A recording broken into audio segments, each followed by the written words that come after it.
I was 9 years old when my parents died in a car accident on Highway 72, just outside of Marion, Illinois. One moment I had a family, a home, a life that made sense.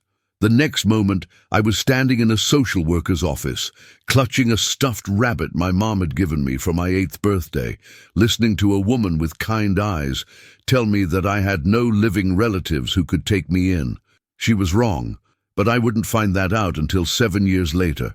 My name is Daniel Cooper, and this is the story of how I went from being a forgotten orphan to inheriting something I never knew existed, and how that inheritance changed everything I thought I knew about my family, my past, and myself. The Children's Hope Home in Springfield wasn't the worst place a kid could end up. The building was old but clean, a 3-story brick structure that had been a hotel back in the 1920s before being converted into an orphanage in the 50s. The woman who ran it, Mrs. Patricia Hendricks, was strict but fair, and she genuinely seemed to care about us kids, even if the system made it hard for her to show it the way she wanted to. There were about 30 of us living there at any given time, ranging from infants to teenagers aging out of the system. I arrived in the fall just as the leaves were turning orange and red, and I remember thinking how beautiful everything looked even as my world was falling apart. The first few months were the hardest. I kept expecting my parents to come pick me up, even though I'd been to their funeral, even though I'd seen the caskets lowered into the ground at Oakwood Cemetery. Grief does strange things to a kid's mind. I'd wake up in the middle of the night in the room I shared with 3 other boys, and for just a second, I'd forget where I was. Then reality would crash back in, and I'd have to stuff my face into my pillow so the other kids wouldn't hear me crying. I learned pretty quickly that showing weakness in a place like that, even in a relatively good place like Children's Hope, could make you a target. My roommates were Tyler, who was 11 and had been there since he was 6, Marcus, who was 10 and had a stutter that got worse when he was nervous, and Jamie, who was 8 and hardly ever spoke at all. We became a sort of family, the 4 of us. Tyler taught me the rules of the place, the unwritten ones that mattered more than anything Mrs. Hendricks could tell you. Marcus shared his comics with me, and even though I'd never been into superheroes before, I found myself getting lost in those stories of people with powers who could fix things, who could save people. Jamie just sat on his bed and drew pictures, but sometimes he'd slide one across to me, a drawing of the 4 of us, and I'd tack it up on the wall beside my bunk. School was my escape. I'd always been a decent student, but after my parents died, I threw myself into my books with an intensity that probably wasn't healthy. My teachers at Lincoln Middle School noticed. Mrs. Robertson, my English teacher, started giving me extra books to read, challenging me with material above my grade level. Mr. Chen, who taught science, let me help him set up experiments after school. I think they felt sorry for me, but I didn't care. Those hours in the classroom, those moments when I was learning something new, were the only times I could forget about what I'd lost. The social workers tried to find me a foster home. I went to 3 different placements over the next 2 years, and each one fell apart for different reasons. The Millers in Jacksonville seemed nice at first, but they really just wanted the foster care check and didn't have much interest in actually parenting a traumatized kid. The Johnsons in Decatur had good intentions, but they already had 4 kids of their own, and I just got lost in the chaos. The Pattersons in Bloomington might have worked out, except Mr. Patterson got transferred to Ohio for work, and they couldn't take me with them because of the interstate complications with the foster system. After that 3rd failed placement when I was 11, I told my caseworker, Linda Martinez, that I was done trying. I'd rather stay at Children's Hope where I knew what to expect than keep getting my hopes up just to have them crushed. Linda was one of the good ones. She had too many cases, like all social workers, but she always remembered details about me. She knew I liked reading, so she'd bring me books from library sales. She knew I missed my mom's cooking, so sometimes she'd bring me homemade cookies that reminded me of the ones my mom used to make. She never made promises she couldn't keep, and she never lied to me about how the system worked. I appreciated that honesty, even when the truth was hard to hear. The years passed in a strange blur. I turned 12, then 13, then 14. I watched younger kids come and go, some getting adopted, others moving to foster homes, a few aging out into group homes or independent living programs. I made friends and lost them when they left. I studied hard, made honor roll every semester, joined the debate team, and tried to build a life that made sense, even though I knew it was temporary. Mrs. Hendricks told me I was one of the most resilient kids she'd ever worked with, but I didn't feel resilient. I felt like I was just going through the motions, waiting for something to change, even though I had no idea what that change might be.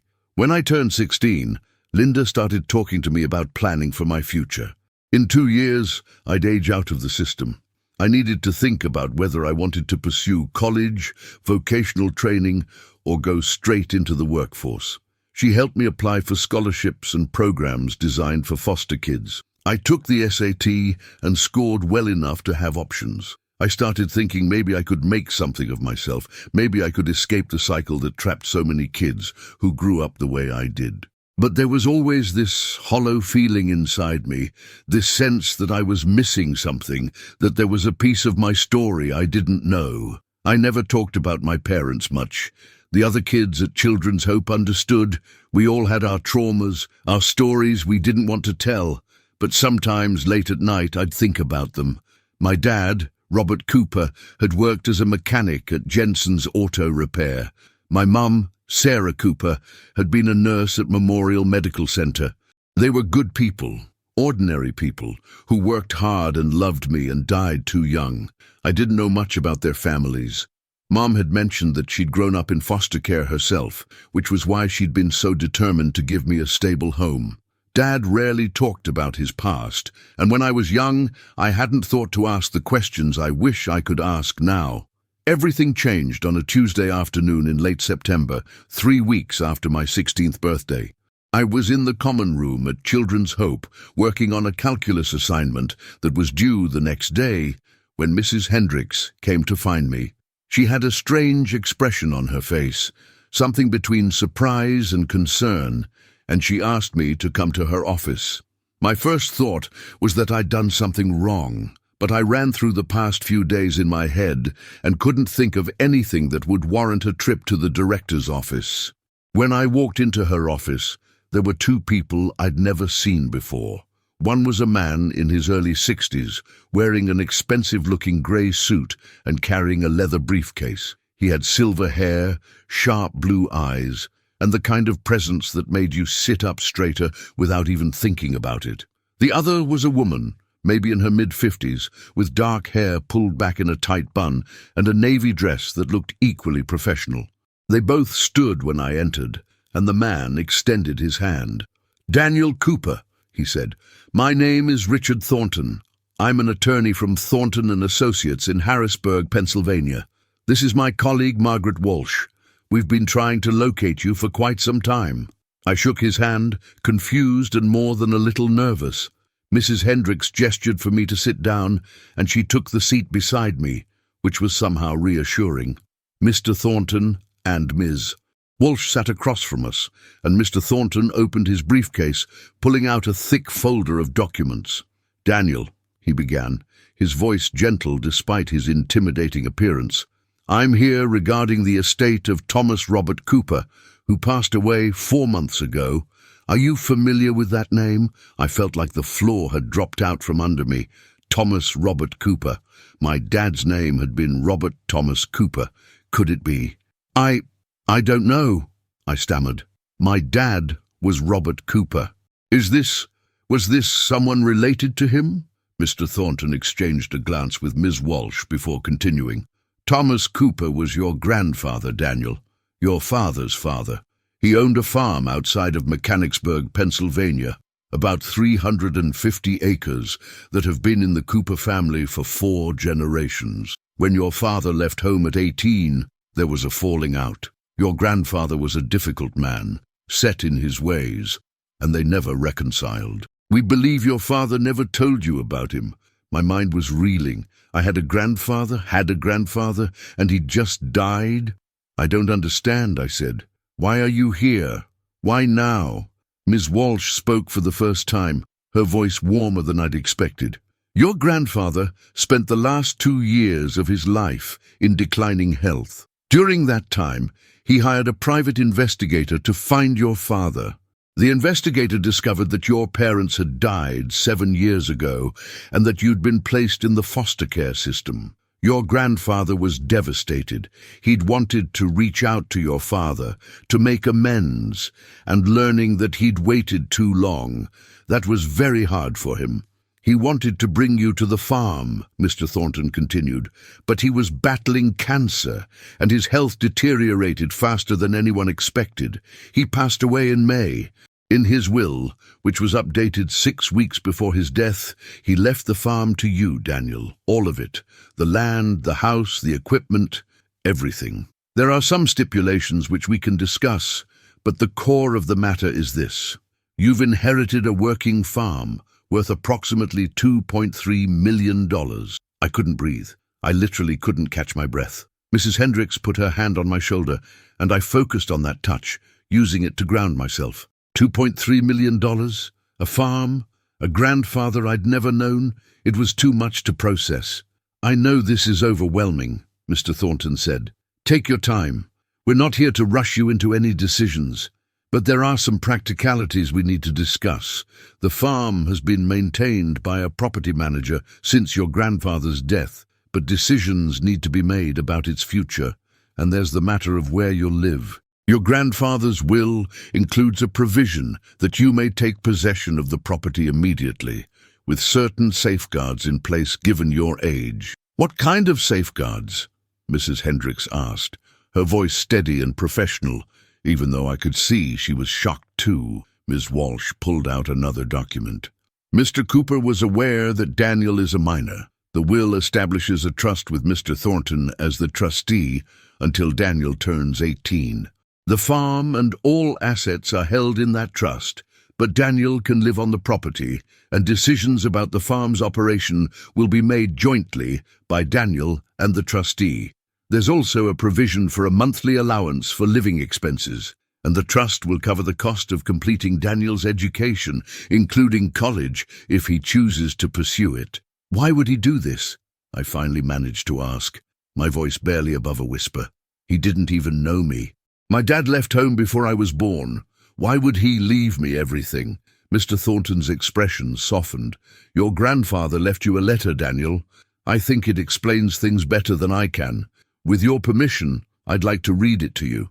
I nodded, not trusting myself to speak. Mr. Thornton pulled out an envelope, unsealed it carefully, and began to read in a clear, steady voice. Dear Daniel, I'm writing this knowing I'll never get the chance to meet you, and that's the biggest regret of my life. I was a stubborn, prideful man, and when your father left this farm 26 years ago, I told him he was making the biggest mistake of his life. He wanted to marry your mother, and I didn't approve. She came from nothing, no family, no prospects, and I thought my son deserved better. I was wrong. I was so wrong it kept me up at night for decades. Your father built a good life with your mother. From what the investigator told me, they were happy. They raised you with love. They gave you everything I couldn't give your father: acceptance, support, unconditional love. And I missed all of it because I was too proud to admit I'd made a mistake. Mr. Thornton paused, clearing his throat before continuing. I only learned about you 2 years ago when I finally swallowed my pride and hired someone to find Robert. By then, it was too late. You'd lost your parents, and I'd lost my son. And we'd both lost years we could have had together. I can't give you those years back, Daniel. I can't be the grandfather you deserve to have. But I can give you this farm, this land that's been in our family since your great-great-grandfather cleared it in 1873.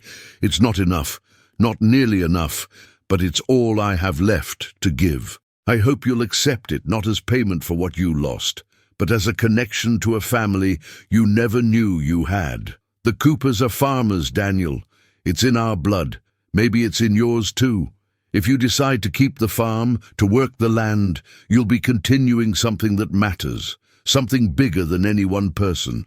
But if you decide to sell it, to take the money and build a different life, I'll understand that too. You've already had too many choices taken from you. This one should be yours.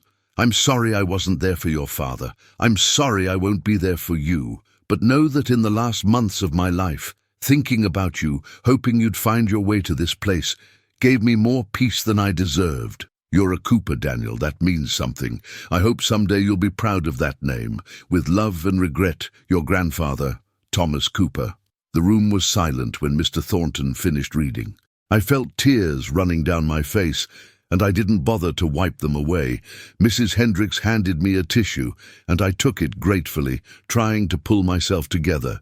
A grandfather who'd cared about me, who'd thought about me, who'd left me everything he had. It was more than I'd ever imagined, more than I knew how to handle. Hey, I really hope you're finding Daniel's story as moving as I did while writing it. If you're invested in what happens next, do me a huge favor and hit that subscribe button right now. This channel is all about real stories of family, loss, redemption, and the unexpected ways life can change in an instant. And I want to know, have you ever discovered something about your family that completely changed how you saw your past? Drop a comment below. Your stories matter, and this community is built on people brave enough to share them. Now let's see what Daniel decides to do with this life-changing inheritance.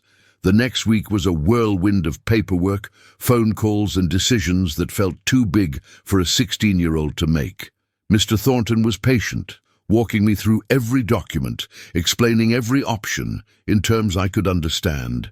Mrs. Hendricks attended every meeting, acting as my advocate, making sure I wasn't being pressured into anything I didn't fully comprehend. Linda, my caseworker, coordinated with the Pennsylvania Social Services to ensure everything was legal and above board. It turned out that because of the trust structure and the specific provisions in my grandfather's will, I could legally move to the farm with oversight from both the trustee and social services. It wasn't a typical situation, but then again, nothing about my life had ever been typical. The decision to go wasn't as hard as I thought it would be. Children's Hope had been my home for 7 years, but it had never really felt like home. It was a safe place, a stable place, but it wasn't mine. The farm, this place I'd never seen, this land that had belonged to my family for generations, it called to something deep inside me. Maybe it was the connection to my father, to a part of his life I'd never known. Maybe it was just the chance to have something that was truly mine, to belong somewhere. Whatever it was, I knew I had to go. Saying goodbye to the people at Children's Hope was harder than I expected. Tyler, Marcus, and Jamie threw me an awkward but heartfelt going-away party in our room, complete with a chocolate cake Mrs. Hendricks had baked and a card they'd all signed. Tyler tried to act tough about it, but I saw his eyes getting red when we did that stupid handshake we'd invented years ago one last time. Marcus gave me his favorite comic book, a vintage Superman issue his uncle had given him before he'd ended up in the system. Jamie didn't say anything, but he handed me a drawing he'd done of the 4 of us standing in front of a big red barn, and I had to turn away so he wouldn't see me cry. Mrs. Hendricks pulled me aside the night before I left. We sat in her office, the same place where I'd first met Mr. Thornton, and she poured us both tea from the pot she kept on her desk. "Daniel," she said, her voice thick with emotion, "in all my years doing this work, I've never seen a young person handle adversity with as much grace as you have. Your parents would be so proud of the man you're becoming." "I'm scared," I admitted, the words tumbling out before I could stop them. "What if I can't do this? What if I fail? What if the farm is too much for me?" She reached across the desk and took my hand. "Then you'll figure it out, just like you figured out everything else. You're not alone in this, Daniel. Mr. Thornton will be there, and you can always call me day or night, but I think you're going to surprise yourself. You're stronger than you know." The drive from Springfield, Illinois to Mechanicsburg, Pennsylvania took about 14 hours. Mr. Thornton arranged for a car service to take me, and Ms. Walsh accompanied me on the trip, chatting easily about the area, the town, what to expect. We drove through the night and into the next day, and I watched the landscape change outside the window, flat Illinois farmland, giving way to rolling hills and then mountains as we crossed into Pennsylvania. I'd never been this far east before. I'd barely been outside of Illinois. We arrived at the farm in the late afternoon. The driver turned off the main highway onto a smaller country road, then onto a gravel driveway marked by a weathered wooden sign that read, Cooper Farm Est 1873. The driveway stretched for almost a quarter-mile, lined with old oak trees that formed a canopy overhead. And then, as we rounded a final curve, I saw it. The farmhouse was a two-story white structure with a wrap-around porch and black shutters. It was old but well-maintained, with flower boxes under the windows and a swing on the porch that swayed gently in the breeze. Behind the house stood a massive red barn, exactly like the one Jamie had drawn, and beyond that I could see fields stretching to the horizon, some planted with crops I couldn't identify, others lying fallow. There were smaller outbuildings scattered around, equipment sheds and what looked like a chicken coop. In the distance, I could see cattle grazing in a pasture. 350 acres, Ms. Walsh said softly as the car stopped in front of the house. Your grandfather worked every inch of it, right up until he got too sick to continue. A man was waiting on the porch, a stocky guy in his 40s wearing jeans and a flannel shirt. He came down the steps as we got out of the car, extending his hand with a warm smile. You must be Daniel, he said. I'm Frank Morrison. I've been managing the property since Mr. Cooper passed. It's good to finally meet you. Frank gave me a tour of the property that took over 2 hours. The farmhouse had 6 bedrooms, a huge kitchen with a wood-burning stove, a library filled with books on agriculture and local history, and a living room with a stone fireplace that Frank said my grandfather had built himself. My grandfather's bedroom had been left exactly as it was, and Frank asked if I wanted him to clear it out, but I said no, not yet. I needed time to go through it myself, to try to understand the man who'd given me all this. The barn was even more impressive up close. It housed equipment worth hundreds of thousands of dollars. Tractors, combines, planters, and tools I didn't even have names for. Frank explained that the farm grew primarily corn and soybeans, with some wheat and a small orchard of apple trees. There were 30 head of cattle, mostly for beef production, and a flock of chickens that provided eggs. Your grandfather ran a tight operation, Frank said with obvious respect. He knew this land better than anyone I've ever met. He could tell you the history of every field, where the soil was richest, where the drainage was tricky, which sections needed to lie fallow each year. I don't know anything about farming, I confessed, as we stood in the middle of the barn, surrounded by equipment I wouldn't know how to start, let alone operate. Frank nodded, unsurprised. I figured as much. But you can learn. Your grandfather left detailed records, notebooks going back 40 years documenting everything he did on this land. And I'm not going anywhere. Mr. Thornton has arranged for me to stay on as farm manager, at least for the next 2 years until you turn 18. After that, well, we'll see where things stand. But Daniel, I want you to know something. Your grandfather talked about you in those last weeks. He was eaten up with regret about your father, about the years he'd lost. But when he found out about you, when he made the decision to leave you this place, I saw him smile for the first time in months. He believed in you, even though he never met you. He believed you had it in you to be a Cooper, to carry on what he started. I think he was right. That night, after Frank left and Ms. Walsh headed to a hotel in town where she'd be staying for a few days to help me settle in, I sat on the porch swing and watched the sun set over the fields. The sky turned orange and pink and purple, colors so vivid they almost didn't seem real. I could hear crickets chirping, cattle lowing in the distance, the rustle of wind through the corn. The air smelled different here, clean and green and alive. For the first time in 7 years, since the night my parents died, I felt something that might have been peace.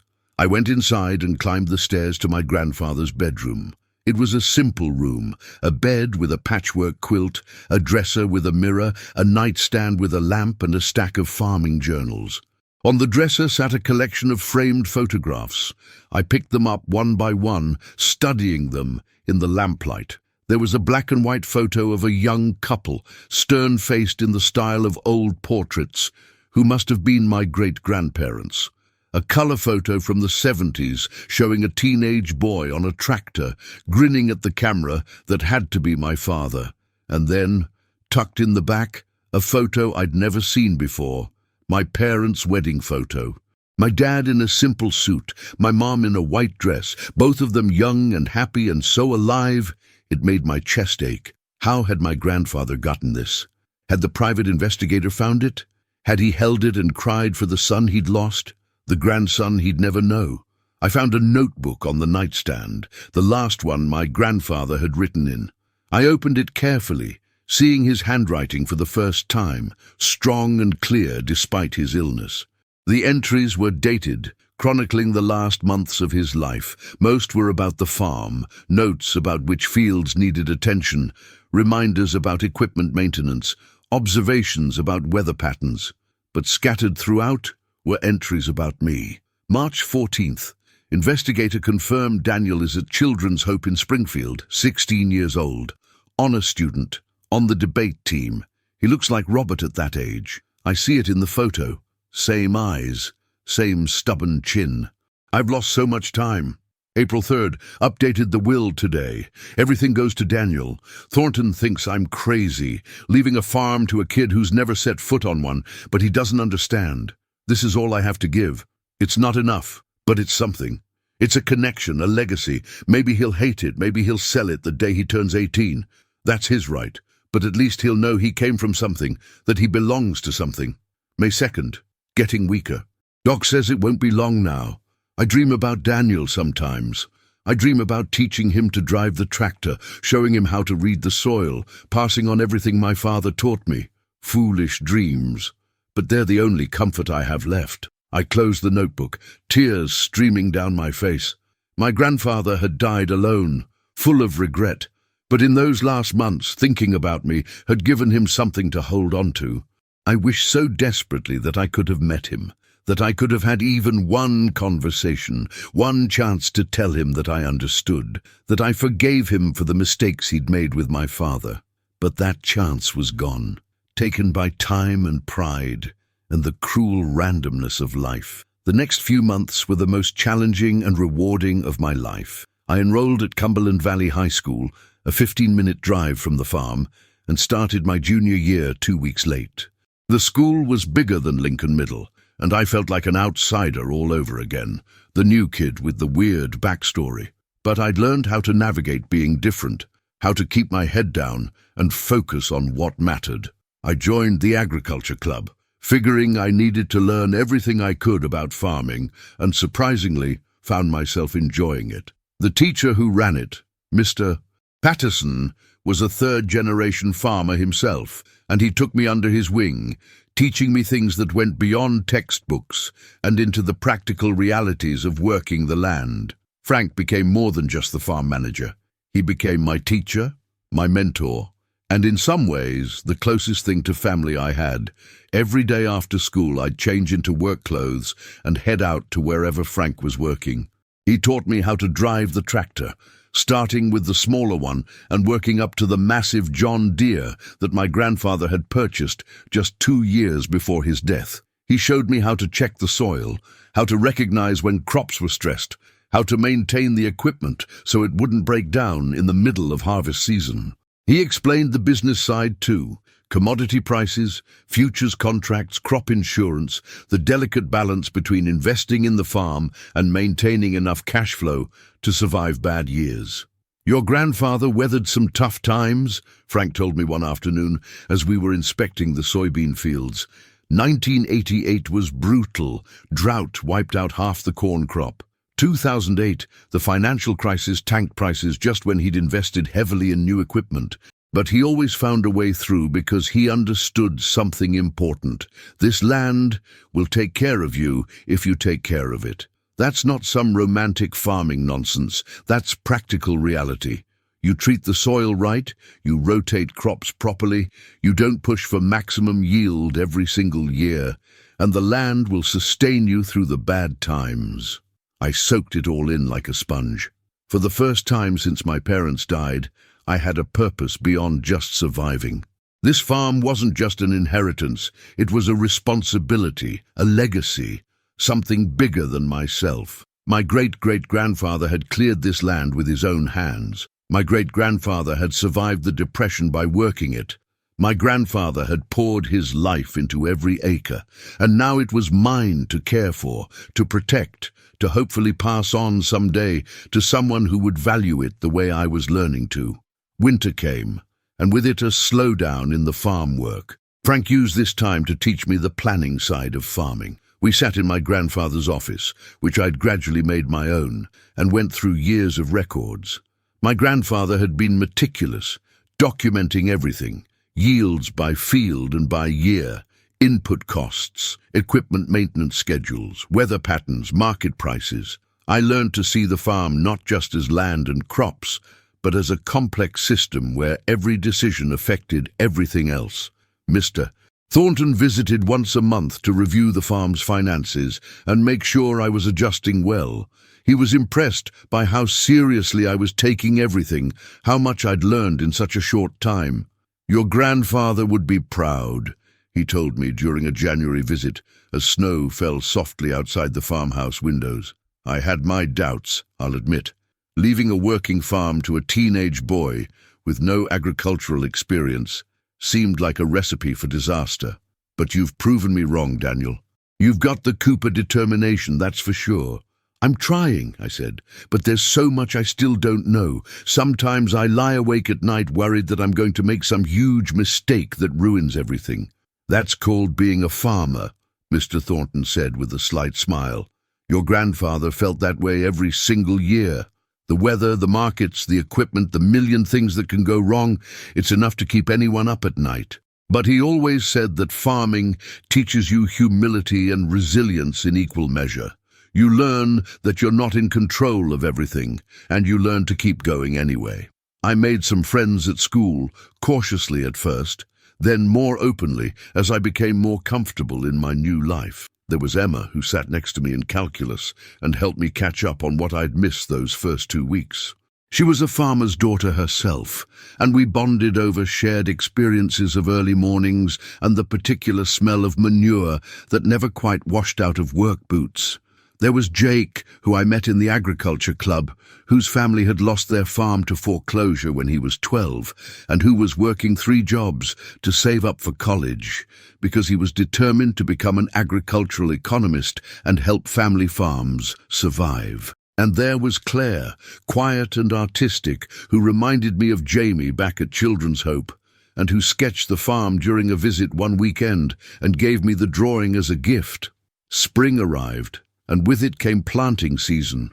"This would be my first real test," Frank said. "We'd planned out the crop rotation over the winter, deciding which fields would get corn, which would get soybeans, and which would be planted with cover crops to restore nutrients to the soil." I worked alongside Frank and the 2 seasonal workers he hired for planting season, starting before dawn and working until well after dark. My muscles ached in ways I didn't know was possible. My hands blistered and then calloused. I lost 12 pounds in 3 weeks, and I'd never felt more alive. There's something profound about putting seeds in the ground and trusting that they'll grow. It's an act of faith, of hope, of betting everything on the future. As I drove the planter across field after field, following the GPS guidance system that kept the rows straight, I thought about my grandfather doing this same work, year after year, decade after decade. I thought about my father, who'd grown up doing this work before he left to build a different life. I thought about the chain of Coopers stretching back 5 generations, all connected by this land, this labor, this commitment to something larger than themselves. One evening in late April, after a particularly long day of planting, I was sitting on the porch swing, too tired to even go inside and shower, when Frank joined me. He handed me a cold beer, which I took with a grateful nod, even though I was technically underage. He didn't say anything for a while, just sat there beside me as the sun set over the newly planted fields. "Your grandfather sat in this exact spot every evening," Frank finally said. Rain or shine, hot or cold after the day's work was done, he'd sit here and look at the land. I asked him once what he was thinking about, and you know what he said? He said he was listening to what the land needed, what changes were coming, what he might have missed during the day. He said if you paid attention, really paid attention, the land would tell you what it needed. Do you think that's true? I asked. Frank shrugged. I think your grandfather believed it, and his believing made him a better farmer than most. He paid attention to details other people missed. He noticed when something was off before it became a problem. Call it listening to the land, call it experience and observation, call it whatever you want. The result was the same. This farm thrived under his care. I want to do that, I said quietly. I want to take care of this place the way he did. I want to make him proud, even though he's not here to see it. He sees it, Frank said, and there was absolute certainty in his voice. Wherever he is, whatever comes after this life, he sees what you're doing, and he's proud. I guarantee it. Summer brought the endless work of maintaining the crops, scouting for pests, managing weeds, monitoring moisture levels, making 1,000 small decisions that would affect the harvest months later. I turned 17 in June, and Frank surprised me with a small party. Emma, Jake, and Claire came out to the farm, along with Mr. Patterson from school and a few neighboring farmers who'd gotten to know me over the past months. Mrs. Hendricks even drove out from Illinois, spending the weekend and marveling at how much I'd changed, how much I'd grown. You found where you belong, she said as we walked through the cornfields, the stalks already waist-high and rustling in the wind. I'm so happy for you, Daniel, and so grateful that I got to be part of your journey. You saved my life, I told her, and I meant it. When I showed up at Children's Hope, I was completely lost. You gave me stability, safety, a chance to heal. Everything I have now, it all started with you believing I was worth saving. She hugged me tight, and I realized she was crying. Every child is worth saving, she whispered. But you, Daniel, you were special. I knew it from the first day. You had this strength in you, this determination to not just survive, but to actually live. That's rare, and it's beautiful, and I'm so proud of who you've become. As fall approached, the anticipation of harvest season built. This would be the real test of everything we'd done, all the planning and work and hoping. The weather had been mostly favorable, a wet spring followed by a hot, but not too hot summer. The crops looked good, Frank said, better than expected given that I'd been learning as we went. If we could get everything harvested before the weather turned, if the markets held steady, if a dozen other variables went our way, it could be a genuinely good year. Harvest began in mid-September, and it was controlled chaos.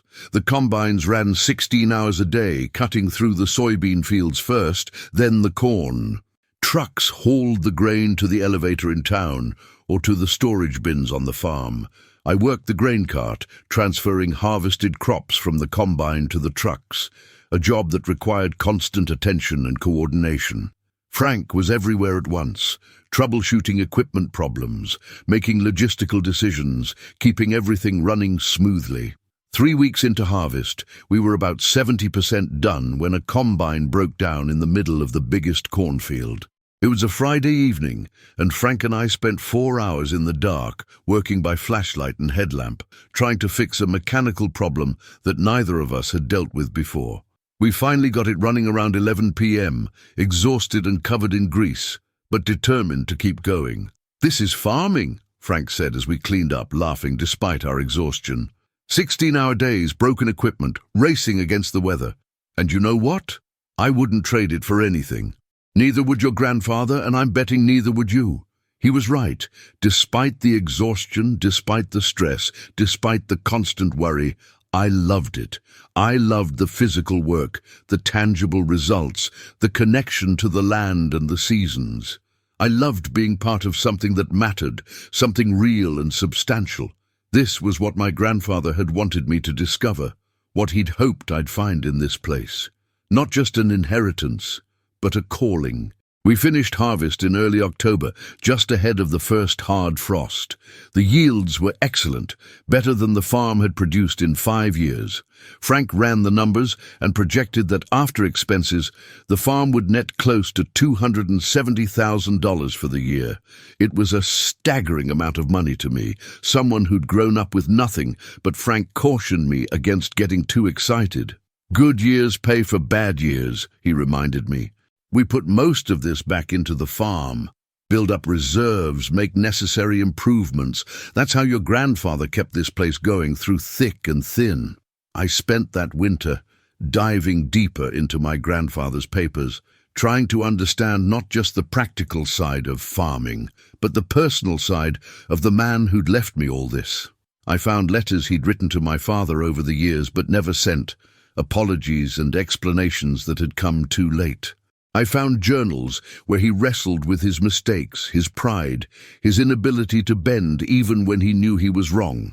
I found photos of my father as a child, a teenager, a young man, and I saw the progression from happy kid to rebellious teenager to someone who'd made the painful decision to leave everything he'd known behind for love. In one journal entry from 15 years ago, my grandfather had written, "Robert called today.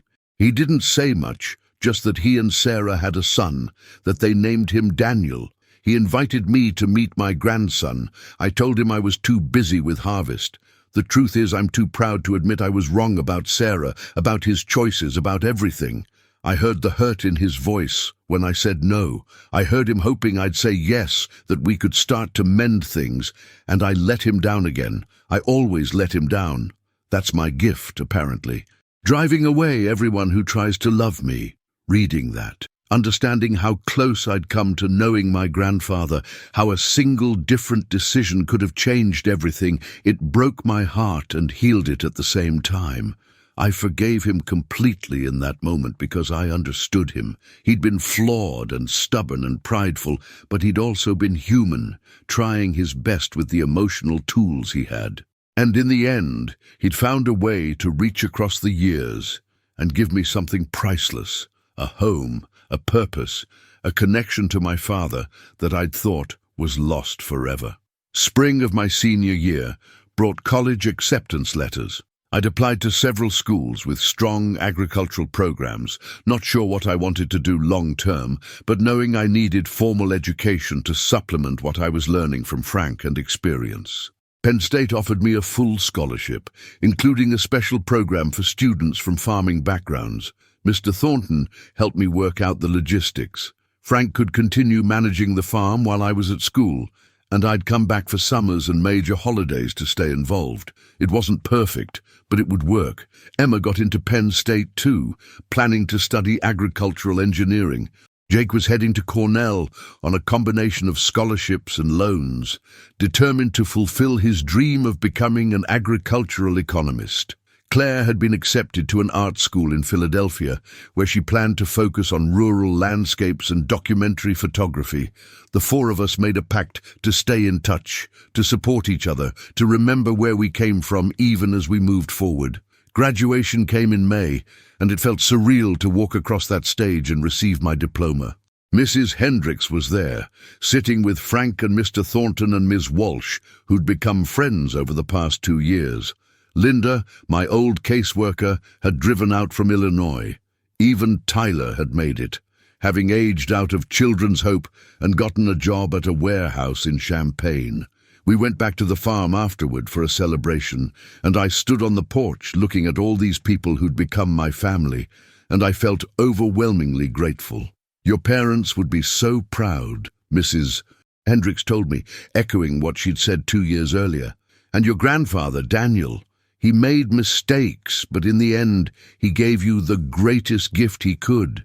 He gave you a foundation, a place to build from." That summer, the summer before college, I threw myself into the farm work with renewed energy. I wanted to learn everything Frank could teach me, to absorb as much knowledge as possible before I left for school. We repaired the old chicken coop and expanded the flock. We rebuilt a section of fence that had been failing for years. We upgraded some of the irrigation system in the fields that struggled with drainage. Every project was a lesson. Every day was a chance to become more competent, more capable, more worthy of the legacy I'd been given. On a hot day in July, Frank and I were taking a break in the shade of the barn when he said something that caught me off guard. "You know, your grandfather used to talk about legacy a lot, especially near the end. He'd say that a man's legacy isn't really about what he leaves behind. It's about what he makes possible for the people who come after. He felt like he'd failed at that with your father. But Daniel, look at what he made possible for you. You went from having nothing to having all this, and not just the land and the money, but the opportunity to become something, to build a life that matters." "I think about that a lot," I admitted, "about what it means to be a Cooper, to be part of this legacy. Sometimes I worry that I'm not good enough, that I'll mess it all up." Frank shook his head. "You know what I see when I look at you? I see a kid who lost everything, ended up in an orphanage, and instead of becoming bitter or broken, you studied hard, you stayed hopeful, you became someone your parents would be proud of. And then when you inherited this farm, you didn't see it as a lottery ticket to cash in. You saw it as a responsibility, a calling. You worked your ass off to learn how to do this right. That's not just being a Cooper, Daniel. That's being exceptional." As August approached and my departure for Penn State grew closer, I spent a lot of time in my grandfather's old office, which I'd fully made my own now, though I'd kept some of his things as reminders. I found myself writing a letter, not to anyone in particular, just thoughts I needed to get out. I wrote about my parents and how much I missed them. I wrote about the years at Children's Hope and the people who'd helped me survive. I wrote about finding out about my grandfather and this farm, and how it had felt like being given a second chance at having a family. I wrote about Frank and the farmers I'd met and the friends I'd made and the community that had welcomed me. And I wrote about the future, about my hopes and fears, about what I wanted to accomplish and the kind of man I wanted to become. When I finished, I put the letter in an envelope and sealed it, then placed it in the drawer of the desk where my grandfather had kept his own journals. Someday maybe someone would read it and understand what this place had meant to me, how it had saved me, just as surely as Mrs. Hendricks and Children's Hope had saved me all those years ago. My last night before leaving for college, I sat on the porch swing as the sun set over the fields, just like my grandfather had done thousands of times before me. The corn was tall and green, the soybeans were flowering, and everything looked healthy and strong. Frank was in town getting supplies for a project we'd finish over Thanksgiving break. The house was quiet behind me, solid and permanent and mine. I thought about the journey I'd been on, from that 9-year-old boy in a social worker's office to this 17-year-old young man about to start college, with a farm and a future, and possibilities I couldn't have imagined back then. I thought about how many times I could have given up, could have let grief or loneliness or fear stop me from moving forward. I thought about all the people who'd helped me along the way, who'd believed in me when I didn't believe in myself. And I thought about my grandfather, Thomas Cooper, the man I'd never met, but who'd given me everything. I whispered into the evening air, "Thank you for the farm, for the second chance, for believing in me, even though we never got to know each other. I promise I'll take care of this place. I promise I'll make you proud.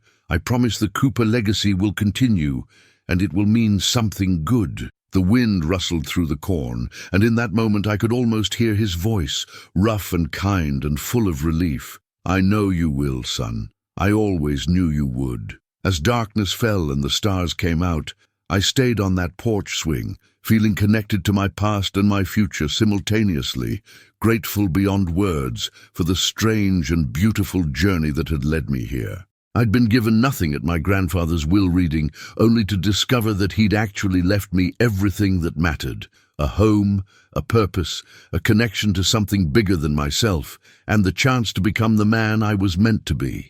The farm would challenge me, I knew that. There would be bad years and good years, failures and successes, moments of doubt and moments of triumph. But I was ready for all of it, because I finally understood what my grandfather had known all along, that this land, this legacy, this life wasn't about perfection. It was about commitment, about showing up every day and doing the work, about honoring the past while building the future. I was Daniel Cooper, orphan and heir, student and farmer, lost boy and found man. And this beautiful piece of Pennsylvania earth that had been worked by 5 generations of Coopers, this was home. So there you have it, Daniel's incredible journey from orphanage to inheritance, from having nothing to discovering he was part of something extraordinary all along. I hope his story touched your heart the way it touched mine. If you're not already subscribed to this channel, please hit that subscribe button now. This community is built on powerful stories like Daniel's, real tales of resilience, family, and the unexpected ways life can transform when we least expect it.